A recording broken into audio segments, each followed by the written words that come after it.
नमस्कार, आप सभी का स्वागत है तिवारी एकेडमी में।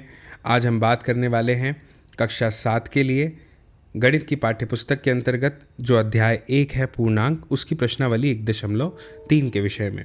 मुझे उम्मीद है कि पिछली प्रश्नावलियों पर बने अध्याय पर बने वीडियोज़ आपने ज़रूर देखे होंगे। तो शुरुआत करते हैं आज के वीडियो की प्रश्न क्रमांक 1 से।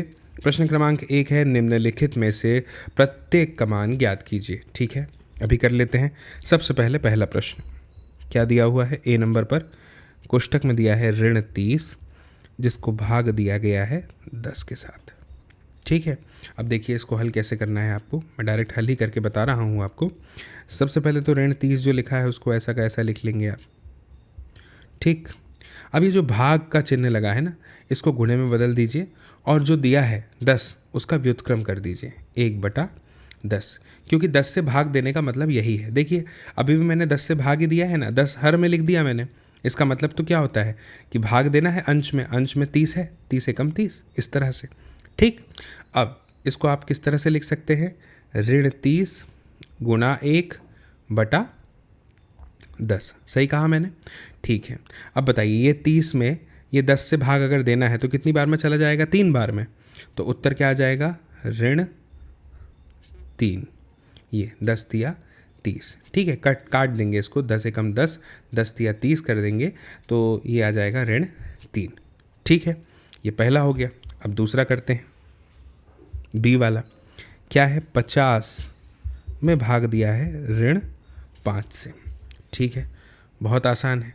इसको कैसे करेंगे? जैसे इसको किया था, 50 का गुणा कर देंगे ऋण 1/5 में। हर पे कभी भी ऋण नहीं आता है ना, हर में हम कभी भी ऋण नहीं लगाते, तो ऐसा लिख देंगे ऋण 1/5। बात एक ही है, उससे कोई फेरबदल नहीं हो जाएगा। फिर इसके बाद में आप क्या लिख देंगे? 50 गुणा ऋण 1 और बटे में क्या आ जाएगा? 5। अब 5 से 50 को भाग देंगे तो आ जाएगा 10, 5 दम 50, 10 का गुणा ऋण 1 से करेंगे तो ऋण 10। ये जो है बी वाले का उत्तर हो गया। सी वाले की बारी। सी वाला क्या है? कोष्टक में लिखा है ऋण 36 भागित ऋण 9, यही दिया हुआ है। ठीक है, अभी इसको भी हल कर लेते हैं। कैसे हल होगा ध्यान से देखिएगा। ऋण 36 कोष्टक में लिखेंगे, गुणा कर देंगे, व्युत्क्रम कर देंगे ऋण 9 का, तो क्या आ जाएगा? ऋण 1/9, यही है। इसके बाद में ऋण 1/9 आ गया। अब बराबर का चिन्ह लगा के 36 गुणा 1 कर देंगे, दोनों ऋण वाले हैं, कोष्टक में लिख देंगे, बटा 9 हो जाएगा। 9 चौक 36 हो जाएगा, ऋण ऋण धन हो जाएगा, तो आ जाएगा 4, वो भी धन का, क्योंकि 9 से 36 4 बार में कट जाएगा। ठीक, ये हो गया सरलता के साथ में, है ना। इसके बाद में अब बारी आती है डी वाले की। बताइए डी वाला क्या है? डी वाला है कोष्टक में ऋण 49 भागित 49। ठीक है, अभी हल कर देते हैं। कैसे हल होगा? हम यहाँ पे क्या लिखेंगे? कोष्टक में ऋण 49 गुणा कर देंगे इसके व्युत्क्रम के साथ 1/49, फिर बराबर का चिन्ह लगाएंगे। ऋण 49 गुणा 1/49, तो जवाब आ जाएगा 1, वो भी ऋण का। तो ये हो गया हमारा डी वाले का उत्तर। फिर ई पे आइए। ई वाला क्या लिखा है? लिखा है 13 भागित बड़े कोष्टक के अंदर फिर छोटा कोष्टक ऋण 2 धन 1। अब पहले बड़े कोष्टक को हल करना पड़ गया, है ना। तो क्या ये 13 तो जैसा है वैसा लिख देंगे, भागित की जगह गुणे का चिन्ह लगा देंगे। अच्छा बताइए ऋण 2 धन 1 क्या होता है? ऋण 2 धन 1 क्या होता है मुझे बताइए? ऋण 2 धन 1 तो ऋण 1 ही होता है ना। तो गुणा करेंगे ऋण 1/1 से, इस तरह से, और फिर उसके बाद में उत्तर क्या आ जाएगा? ऋण 13। ठीक, सरल है बहुत। तो ये हो गया ई वाला। अब बारी आती है एफ की। एफ वाला क्या है बताइए? एफ वाला दिया हुआ है 0 भागित ऋण 12। अब आप मुझे एक बात बताइए, इसको कैसे हल करेंगे? 0 का गुणा कर देंगे ऋण 1/12 से, यही होगा। किसी भी संख्या में 0 का गुणा करेंगे तो उत्तर तो 0 ही आएगा। ये एफ वाला हो गया। अब जी वाले की बारी। जी वाला क्या है? कोष्टक में लिखा है ऋण 31 फिर लिखा है भागित, फिर बड़े कोष्टक में लिखा है ऋण 30, फिर भागित, फिर लिखा है ऋण 1, फिर भागित कोष्टक बंद। ठीक, इस तरह से इसे हल करना है ना। अभी हल कर देते हैं। सबसे पहले बड़ा कोष्टक ही हल होगा जी वाले में। तो कैसे हल होगा बड़ा कोष्टक? इसमें आपको क्या लिखना पड़ेगा? सबसे पहले ऋण 31, फिर उसके बाद में भागित, इसको हल करेंगे तो आ जाएगा ऋण 30 ऋण 1। इस तरह से ऊपर लेके बताता हूँ, ऋण 1 आ जाएगा। फिर और आगे बढ़ेंगे तो ऋण 31 जैसा का वैसा कोष्टक में भागित ये ऋण 31 आ जाएगा। ठीक है, तो इसका मतलब क्या हो जाएगा कि ऋण 31 गुणा ऋण 1/31, यही हुआ ना इसका मतलब, व्युत्क्रम कर दिया तो बराबर से हो जाएगा 31/31। ऋण से ऋण कट गया तो जवाब आया 1। 1 हमारा उत्तर हो गया, है ना, बहुत सरल। इसके बाद में अब आते हैं एच वाले पर। है क्या एच वाला? हाँ है, आई तक है। क्या है? कोष्टक में ऋण 36 भागित 12, कोष्टक बंद, फिर भागित 3। अभी कर देते हैं इसको। कोष्टक में ऋण 36 छोटे कोष्टक में भागित 12, फिर कोष्टक में कोष्टक के बाहर भागित 3, यही है। चलिए इसको हल करते हैं। कैसे हल करेंगे? सबसे पहले कोष्टक के अंदर वाला हल कर देंगे। तो बड़े कोष्टक में लिख देता हूँ ऋण 36 कोष्टक में व्युत्क्रम कर देंगे 1/12, फिर भागित 3। फिर इसको हल करेंगे तो बड़े कोष्टक ये जो है 12 तिया 36 होता है ना, तो यह आ जाएगा ऋण 3, है ना, कोष्टक में ऋण 3। इसी तरह से आ जाएगा ऋण 3 गुणा, भागित है तो गुणा हो जाएगा, और 3 का 1/3। तो बताइए 3 से 3 कट जाएगा, उत्तर आ गया इसका ऋण 1। ये हो गया एच वाला। इस तरह से एच हल हो गया। इसके बाद में है आई वाला, है ना। क्या है आई वाला?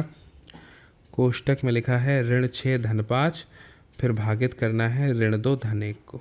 6 5 2 1, ठीक है।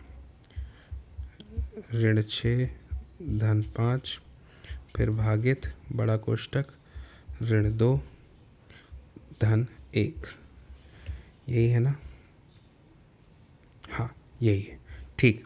अब देखिए इसको कैसे हल करेंगे, बहुत ही सरल है। पहले ये वाला कोष्टक हल कर देते हैं। ऋण 6 धन 5 क्या हो जाएगा? ऋण धन ऋण होता है, 6 में से 5 चला जाएगा तो ऋण 1 बचेगा, चिन्ह के साथ में बड़ी संख्या का चिन्ह, भागित ये वाला कोष्टक हल हो जाएगा तो क्या हो जाएगा? ऋण 2 धन 1 ऋण 1 हो जाएगा। ठीक है, अब ऋण 1 को ऋण 1 से भाग दो, गुणा करो, कुछ भी करो, जवाब क्या आने वाला है? कोष्टक में ऋण 1 गुणा ऋण 1/1 बराबर 1 ही आ जाएगा, ऋण ऋण धन हो जाएगा, तो इसका जवाब 1 हो गया। तो इस तरह से ये जो है प्रश्न क्रमांक 1 हमारा पूरी तरह से हल हो गया। अब हम आगे बढ़ते हैं और बात करते हैं प्रश्न क्रमांक 2 की। क्या है प्रश्न क्रमांक 2? प्रश्न क्रमांक 2 है ए, बी और सी के निम्नलिखित मानों में से प्रत्येक के लिए, ये जो मान दिए हैं इनके लिए, प्रत्येक के लिए ए भागित बी धन सी बराबर नहीं है ए भागित बी धन ए भागित सी को, इसको सत्यापित करना है। ठीक है, बहुत आसान है। कैसे आसान है मैं आपको करके बताता हूँ, आप देखिएगा। देखिए सबसे पहले ए वाला करते हैं, है ना। दिया है, लिखिएगा दिया है। सबसे पहले तो वही लिखेंगे दिया है, एकदम स्टेप बाय स्टेप हल कीजिएगा, ठीक है ना। जितना स्टेप बाय स्टेप हल करेंगे उतना आसान हो जाएगा, ये बात ध्यान रखिए। तो स्टेप बाय स्टेप हल करने के लिए दिया क्या है? ए बराबर 12 है, और बी बराबर ऋण 4 है, और सी बराबर 2 है। ये हमें दिया है, ठीक है। और हमें सत्यापित क्या करना है? सत्यापित हमें ये करना है, बता देता हूँ इधर। सत्यापित हमें करना है ए भागित बी धन सी बराबर नहीं है ए भागित बी धन ए भागित सी के। ठीक, तो LHS और RHS आपके सामने साथ में लेके चलूँगा, देखते हैं कि ये बराबर नहीं है कि है। तो सबसे पहले आपको यहाँ पे लिखना पड़ेगा दिए गए मानों में, ये सब मान दिए हैं ना, मानो में नहीं, मानो को कर देते हैं। LHS, LHS में रखने पर, यानी बाएं पक्ष में रखते हैं, तो देखते हैं क्या होता है। रखें, चलिए अभी रखते हैं। तो बाएं पक्ष जैसा कि लिखा है A भागित B धन C कोष्टक में, है ना, तो लिख देते A का मान क्या है 12, फिर भागित B धन C कोष्टक में है, तो B क्या है मुझे बताइए, ऋण 4, धन C क्या है 2। ठीक, ये हो गया। तो इसको और हल कर देंगे तो क्या आ जाएगा, 12 भागित ऋण 4 धन 2 क्या हो जाएगा, ऋण 2, कोष्टक में ऋण 2 लिख दीजिए। फिर हमने इसे अभी हल किया था, इसका अर्थ क्या है, 12 गुणा व्युत्क्रम कर देंगे, ऋण 1/2 बराबर से कितना आ जाएगा, 12 एकम 12 बटे 2, वो भी ऋण का, तो बराबर से क्या आ जाएगा फिर, ऋण 6। क्या आ गया, ऋण 6। ठीक, ये LHS हो गया। इसके बाद में दिए गए मानों को RHS में रखने पर, RHS में रख दें। RHS क्या है बताइए, RHS है A भागित B धन A भागित C। अभी कर देते हैं। तो A भागित B का मतलब क्या होता है, 12 भागित ऋण 4 कोष्टक बंद, धन दूसरे में क्या है 12 भागित 2, मान रख दिया हमने A भागित C में, A और C का। अब हल करते हैं, बताइए। इसका मतलब तो ये है ना, 12 गुणा ऋण 1/4 एक कोष्टक में, फिर धन दूसरे कोष्टक में हो जाएगा 12 गुणा 1/2। अब बताइए इसका हल कितना आ जाएगा, ये 4 से ये 12 3 बार में कट जाएगा, 3 एकम ऋण 3, धन ये 6 बार में कट जाएगा 6, तो जवाब क्या आ जाएगा 3, वो भी धन का आ जाएगा क्योंकि बड़ी संख्या 6 है और उसका चिन्ह धन का है। ठीक, तो इससे क्या स्पष्ट हो गया, यहाँ LHS बराबर नहीं है RHS के, अतः यह सत्यापित होता है। इस तरह से, तो ये प्रश्न इस तरह से हल हो जाएगा। सरल है ना। चलिए आप चाहें तो एक बार ये A वाले का स्क्रीनशॉट ले लीजिए, क्योंकि अब मैं इसे रफ करके यानी मिटा के B वाला करूँगा। ठीक है, अब हम आगे बढ़ते हैं। ये मैंने इसे मिटा दिया, 1 मिनट। अब हम B वाला करेंगे इसी तरह से। बहुत सरल है, गणित खुद बताता है कि वो किस तरह से हल होने वाला है, बस हमें करते आना चाहिए। और हमें करते कब आता है, जब हम इसकी प्रैक्टिस करते हैं। B वाला, अब B वाला करते हैं। B वाले में मान जो है वो थोड़े से बदल गए हैं, तो अब आपको B वाले के लिए बस यही करना पड़ेगा। क्या करना पड़ेगा, लिखना पड़ेगा दिया है, इसी तरह से करना है। दिया है, क्या दिया है बताइए, A भागित B धन C बराबर नहीं है A भागित B के धन A भागित C के। चलिए वैसे ही करते हैं। सबसे पहले A, B और C के जो मान दिए गए हैं, है ना, यहाँ पे लिख भी देता हूँ। A बराबर से ऋण 10, B बराबर से 1, C बराबर से 1, इनको रखते हैं। तो सबसे पहले बारी है LHS की। क्या है LHS बताइए। LHS है A भागित B धन C। ठीक है, तो बताइए A की वैल्यू क्या है, ऋण 10, भागित B धन C यानी 1 धन 1, यही मतलब है इसका। ठीक है, 1 और 1 कितना हो जाएगा, 2, तो इसको क्या लिख देंगे, ऋण 10, भागित की जगह गुणा कर देंगे, व्युत्क्रम कर देंगे 1 और 1 2 का, तो 1/2। अब बताइए 2 पंचे 10 होता है, तो ये ऋण 5 आ गया LHS का मान। ठीक, अब RHS की बारी। पूरा पूरा भी लिखिएगा आपकी दिए गए मानों को LHS में रखने पर और दिए गए मानों को RHS में रखने पर, इस तरह से। अब RHS क्या दिया है? RHS दिया है भाई A भागित B, है ना, तो A भागित B कर देते हैं। तो A है हमारा क्या, इसको बड़े कोष्ठक में लिख देते हैं। A क्या है हमारा -10, भागित क्या करना है B, चलिए ठीक है, भागित B यानी 1, ये हो गया। फिर इसके बाद में दिया है धन, फिर दूसरे कोष्ठक में A भागित C यानी -10 भागित C यानी फिर 1। अब इसको हल करते हैं तो -10 का गुणा 1/1 से करेंगे तो -10 ही आएगा, है ना। तो ये कोष्ठक को हल कर दिया, -10 आ गया। फिर धन, यहाँ पे भी वही हल करेंगे तो इसका भी क्या आ जाएगा, -10, इसी तरह से आ जाएगा। अब ये धन और ये ऋण ऋण हो जाएंगे, ऋण ऋण धन हो जाएगा, और जो हमारा जवाब है वो आ जाएगा क्या, -20, इस तरह से। तो एक जवाब आ गया -5 और एक जवाब आ गया -20। तो हमें यहाँ स्पष्ट हो गया कि यहाँ LHS बराबर नहीं है RHS के, ठीक है। तो आपको लिखना पड़ेगा अतः यह सत्यापित होता है, उत्तर इस तरह से, ठीक। तो ये हो गया। अब इसके बाद में हम जो है आगे बढ़ते हैं और आगे बढ़ते हुए बात करते हैं अगले प्रश्न की, जो है प्रश्न क्रमांक 3। क्या है प्रश्न क्रमांक 3? रिक्त स्थानों की पूर्ति कीजिए, ठीक है। अभी कर देते हैं। कहा गया है 369 में, पहले वाले में 369 में किसका भाग देंगे कि उत्तर 369 आ जाए। आप भी जानते हैं कि वही संख्या अगर चाहिए तो 1 का भाग देना पड़ेगा। फिर क्या लिखा हुआ है, -75 में किसका भाग देंगे कि उत्तर -1 आएगा। तो अगर -75 में भाग देना है और उत्तर -1 चाहिए तो भाग -75 का देना पड़ेगा, क्योंकि 75 से 75 कट जाएगा और एक ऋण उत्तर के साथ बच जाएगा। इसके बाद में है -206 में किसका भाग देंगे कि जवाब 1 आ जाए।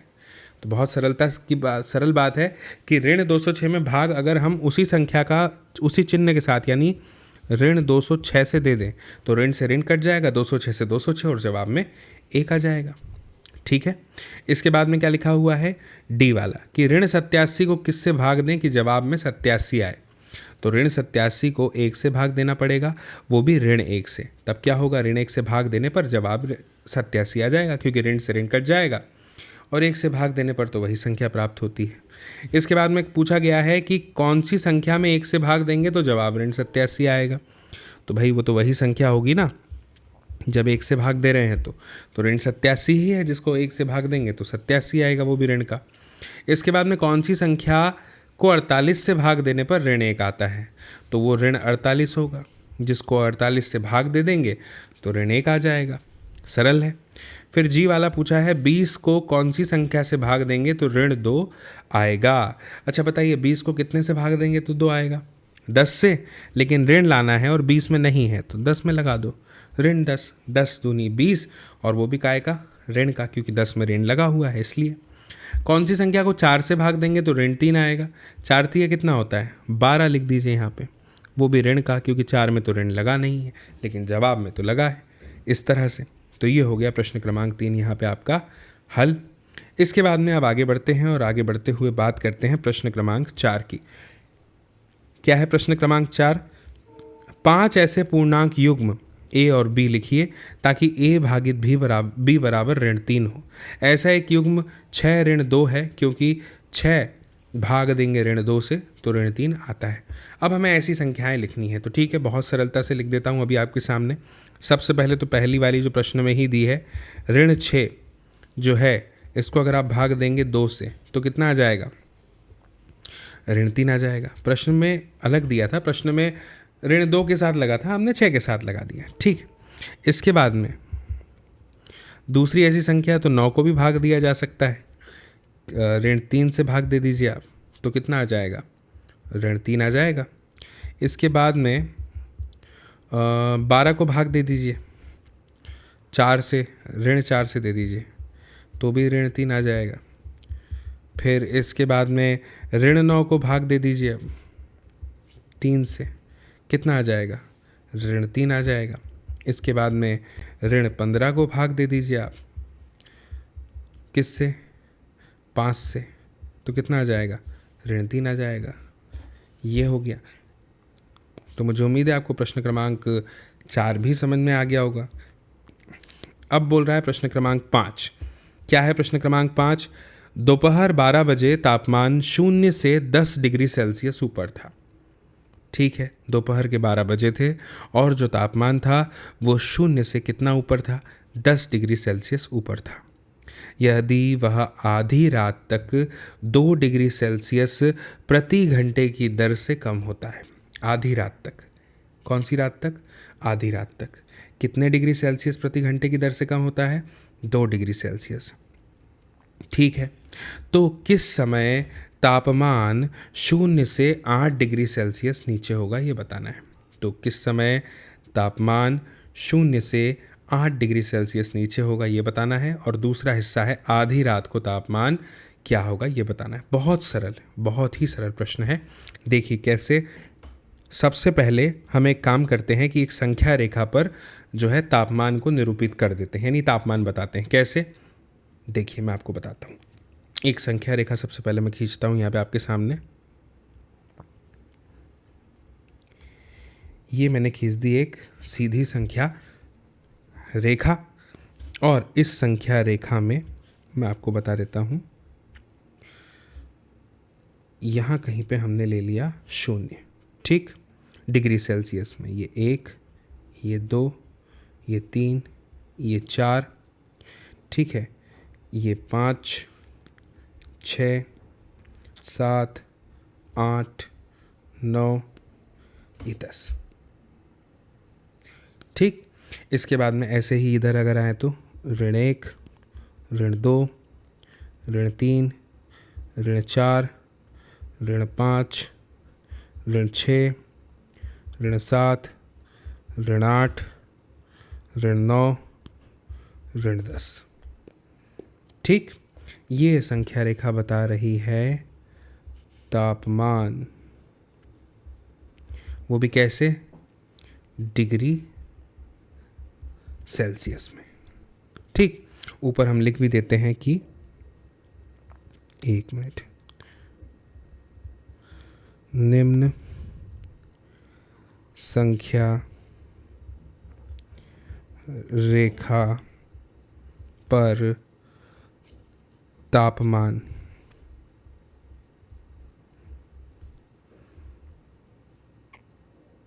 को निरूपित किया है इस तरह से। ठीक है, तो अब प्रश्न के अनुसार आधी रात तक सबसे पहले 12 बजे तापमान जो है वो 0 से 10 डिग्री सेल्सियस ऊपर था। 0 से 10 डिग्री ऊपर। ठीक है, तो 0 से 10 डिग्री ऊपर ये हमारा 0 है ना।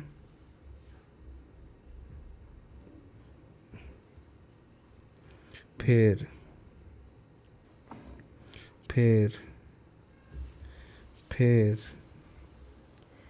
ये हो गया। फिर लिखा है यदि आधी रात तक 2 डिग्री सेल्सियस प्रति घंटे की दर से कम होता है तो किस समय तापमान 0 से 8 डिग्री नीचे, 0 से 8 डिग्री नीचे मतलब ये 1, ये 2, ये 3 और ये 4 आ गए 8 डिग्री पे। स्पष्ट है। अब आधी रात को तापमान क्या होगा ये बताना है। तो सबसे पहले देखिए मैं आपके सामने लिखता हूँ, आपको समझ में आ जाएगा। 2 डिग्री सेल्सियस तापमान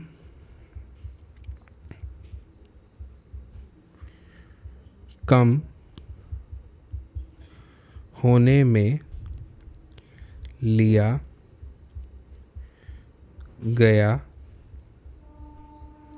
समय, 2 डिग्री सेल्सियस तापमान कम होने में लिया गया समय कितना होगा? 1 घंटा। यही लिखा है ना, लिखा है ना कि 2 डिग्री सेल्सियस प्रति घंटे की दर से कम होता है। ये देखिए लिखा है प्रति घंटे की दर से कम होता है। ठीक, अब मुझे बताइए 2 डिग्री में अगर ऐसा है तो 1 डिग्री सेल्सियस तापमान कम होने में लिया गया समय क्या होगा? आधा घंटा हो जाएगा, इसी का आधा। स्पष्ट है? अच्छा, अब 1 डिग्री का निकल गया। अब मुझे बताइए, इसीलिए क्या मैं ऐसा लिख सकता हूँ? इसीलिए 18 डिग्री सेल्सियस तापमान कम होने में लिया गया समय कितना होगा? 18 क्यों? क्योंकि देखिए तापमान 10 डिग्री पे था, फिर 8 पे आया, तो कितने हो गए? 10 से ये वाले 8 तक 18 हो गए। तो 18 में कम किया गया समय कितना हो जाएगा? मुझे बताइए। 1/2 यानी 1 डिग्री में कम होने का, 1 डिग्री कम होने में लगा हुआ समय का गुणा कर देंगे 18 से, तो जवाब आ जाएगा कितना? 2 एकम 2, 2 9 18, 9 आ गया। ठीक, 9 घंटे हो गया। स्पष्ट है? अब समझिए, कुल समय निकालते हैं। कुल समय मतलब 12 बजे, जो प्रश्न का दूसरा हिस्सा है, दोपहर धन 9 घंटे।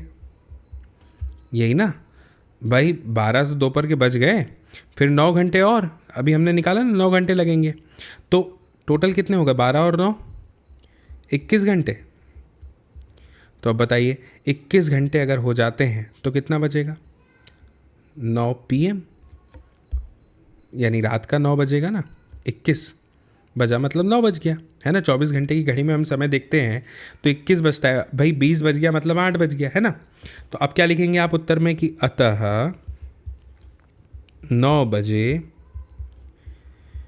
शाम के समय तापमान 0 से 8 डिग्री सेल्सियस नीचे होगा। यही है इसका मतलब। तो मुझे उम्मीद है कि आपको बहुत अच्छे से समझ में आ गया। अब हम आगे बढ़ते हैं इस प्रश्न को समझने के बाद में 5वें को। ठीक है, आप चाहें तो स्क्रीनशॉट ले सकते हैं। ये इसका उत्तर है। आगे बढ़ते हुए बात करेंगे प्रश्न क्रमांक 6 की। क्या है प्रश्न क्रमांक 6? लिखा है, एक कक्षा टेस्ट में प्रत्येक सही उत्तर के लिए धन 3 अंक दिए जाते हैं और प्रत्येक गलत उत्तर के लिए ऋण 2 अंक दिए जाते हैं। यानी सही किया तो 3 मिलेंगे अंक, गलत किया तो जो मिले हैं उसमें से ऋण 2 यानी 2 घट जाएंगे, और अगर गलत ही करते गए तो ऋण 2 मिलते चले जाएंगे। ठीक, अब किसी प्रश्न को हल करने का प्रयत्न नहीं किया तो कोई भी अंक नहीं दिया जाएगा, यानी अटेम्प्ट ही नहीं किया प्रश्न तो कोई बात नहीं। अब देखिए, सबसे पहली स्थिति बताई है कि राधिका ने 20 अंक प्राप्त किए। यदि उसके 12 उत्तर सही हैं तो उसने कितने प्रश्नों का उत्तर गलत दिया है? तो देखिए, बहुत ही सरल है। सबसे पहले मुझे आप बताइए, मैं सीधे हल कर रहा हूँ पहला वाला। बताइएगा, एक सही लिख रहा हूँ कि नहीं ये बताइएगा।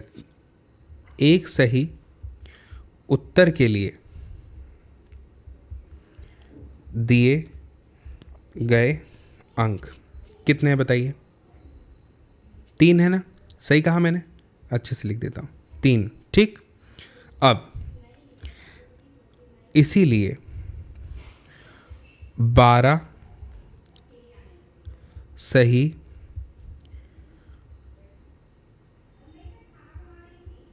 उत्तरों के लिए दिए गए अंक क्या हो जाएंगे? 12 गुणा 3 कितना हो जाएगा? 36। 36 अंक मिलेंगे। ठीक है, अब राधिका ने कितने अंक प्राप्त किए मुझे बताइए, प्रश्न में दिया है। राधिका ने 20 अंक प्राप्त किए। सही कहा ना मैंने? राधिका ने कितने अंक प्राप्त किए? 20 अंक प्राप्त किए। तो इसीलिए राधिका द्वारा पूरा स्टेप बाय स्टेप लिखना बहुत ज़रूरी होता है। राधिका द्वारा गलत किए गए उत्तर लिख देता हूँ। उत्तरों के अंक क्या होंगे, बताइए क्या होंगे। भाई जो मिले हैं 20, उसको 36 में से घटा देना चाहिए, है कि नहीं? तभी तो, क्योंकि सही के तो 36 मिलने थे उसको, सही के, लेकिन उसको 20 ही मिले। तो गलत उत्तरों पे कितने अंक कटे ये निकालना तो ज़रूरी है ना। तो 20 को 36 से घटा देंगे तो आ जाएगा -16। कितना आ गया? -16 आ गया। ठीक है, अब बताइए, एक गलत उत्तर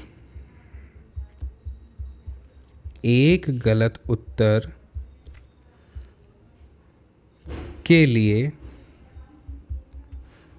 दिए गए अंक बराबर कितने होते हैं? -2 होते हैं ना। तो गलत उत्तरों की संख्या कितनी हो जाएगी? इसीलिए गलत उत्तरों की संख्या बराबर क्या करना पड़ेगा? जो गलत उत्तरों के अंक कटे हैं उसको 1 के उससे भाग दे देंगे, जैसे -16 भागित -2। -16 भागित -2 बराबर से ऋण से ऋण कट जाएगा और 16 में 2 से भाग दे देंगे तो 8 आ जाएगा। तो अब क्या लिखेंगे? अतः राधिका ने 8 प्रश्नों, कितने? 8 प्रश्नों का गलत उत्तर दिया है। स्पष्ट है एकदम, है ना? ये हो गया आपका उत्तर। ठीक, आप चाहें तो इसका स्क्रीनशॉट ले सकते हैं। अब हम आगे बढ़ रहे हैं दूसरे हिस्से को हल करने के लिए। तो इसके लिए मैं इसको रफ करने वाला हूँ, मिटा देता हूँ।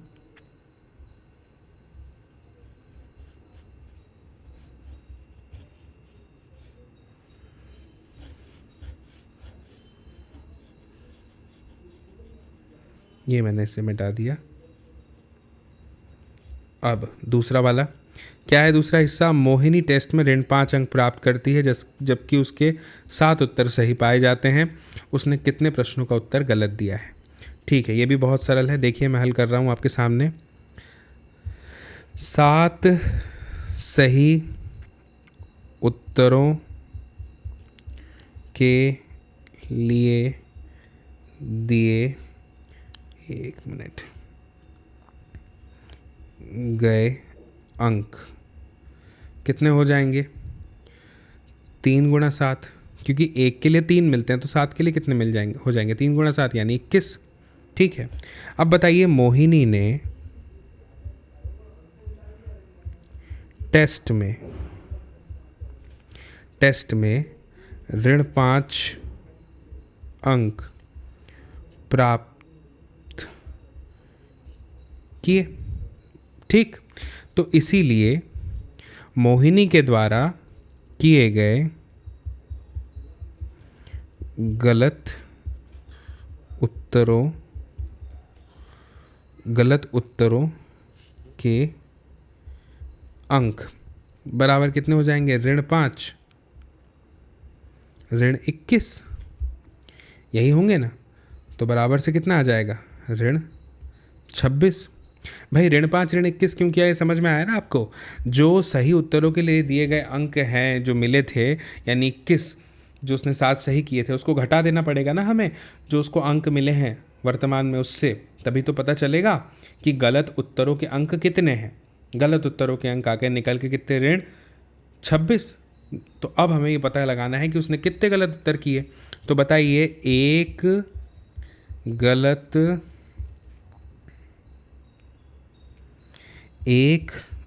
गलत उत्तर के अंक प्रश्न में कितने दिए हैं?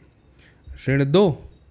तो इसलिए गलत उत्तरों की संख्या बराबर क्या हो जाएगी? गलत उत्तरों की संख्या जो हैं कुल अंक ऋण 26 को भाग दे देंगे ऋण 2 से, जवाब आ जाएगा 13। तो जवाब आ गया क्या कि मोहिनी ने, अतः और लिख दीजिए, अतः मोहिनी ने 13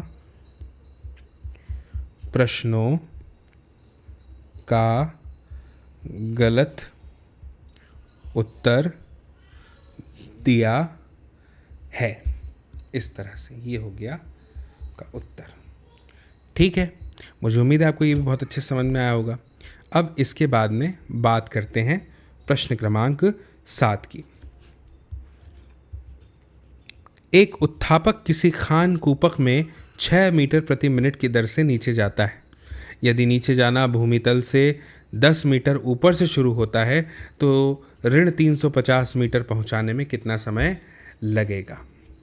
ठीक है, अब देखिए, इसको बहुत सरलता से समझने के लिए मैं यहाँ पे स्टेप लिखता हूँ, एक एक करके आपको समझाता हूँ। ध्यान से समझिए, पहले प्रश्न समझ लीजिए। एक उत्थापक है, अब वो क्या कर रहा है, किसी खान के भीतर जा रहा है, कोई भी चीज़ की खान है मान लीजिए, तो 6 मीटर प्रति मिनट की दर से 1 मिनट में 6 मीटर नीचे चला गया वो। ठीक, तो अगर नीचे चले जाना उसका भूमि तल से 10 मीटर ऊपर से शुरू होता है, यानी वो पहले तो भूमि से 10 मीटर ऊपर था, तो 1 मिनट में कितने मीटर नीचे आ जाएगा, 6 मीटर, फिर दूसरे मिनट में 6 मीटर, तो इस तरह से वो नीचे आ रहा है। अब वो कहाँ पहुँच गया है, ऋण 350 मीटर पर पहुँच गया है।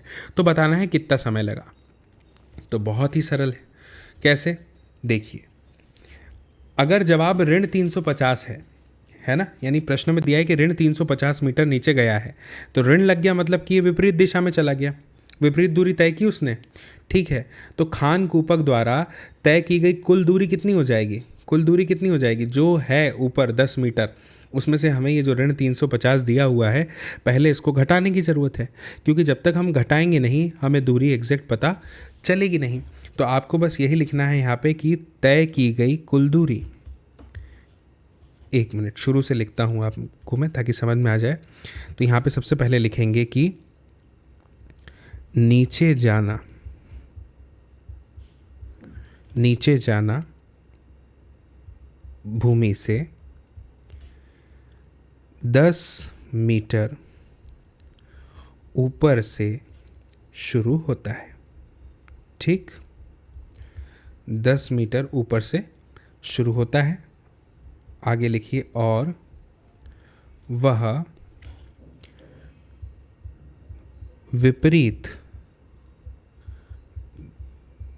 दिशा में ऋण 350 मीटर की दूरी तय प्रश्न के अनुसार करता है, जैसा कि प्रश्न में दिया है। ठीक, तो अब क्या करेंगे आप लिखेंगे ना कि इसीलिए खान कूपक द्वारा तय कुल दूरी कितनी हो जाएगी, कितनी हो जाएगी बताइए कुल दूरी, 10 मीटर ऋण 350 मीटर बराबर ऋण ऋण धन हो गए, तो 10 धन 350 यानी हो गया 360 मीटर। ठीक, अब यहाँ पर एक बात ध्यान देने वाली है, यहाँ जो बात ध्यान देने की वो क्या है, 6 मीटर की दूरी तय करने में लगा समय बराबर कितना है, 1 मिनट। ठीक, तो मुझे बताइए 1 मीटर की दूरी तय करने में, तो 1 मीटर की दूरी तय करने में लगा समय बराबर से कितना हो जाएगा, 1/6 मिनट। यही होगा ना भाई, 6 मीटर की दूरी तय करने में 1 मिनट लग रहा है, तो 1 मीटर की दूरी तय करने में 1/6 लग जाएगा। ठीक है, तो इसीलिए 360 मीटर की दूरी तय करने में लगा समय क्या हो जाएगा, 1/6 गुणा 360, 6 कम 6, 6 6 36 बराबर 360 आ गया जवाब। ठीक है, 360 नहीं आया, 60 आ गया। ठीक है, 6 6 36, 60 हो गया, तो 60 मिनट, ये आ गया जवाब। तो अब क्या करना है, 60 मिनट मतलब क्या होता है, 1 घंटा। तो आप लिख दीजिए 1 घंटा, क्योंकि 60 मिनट बराबर 1 घंटा।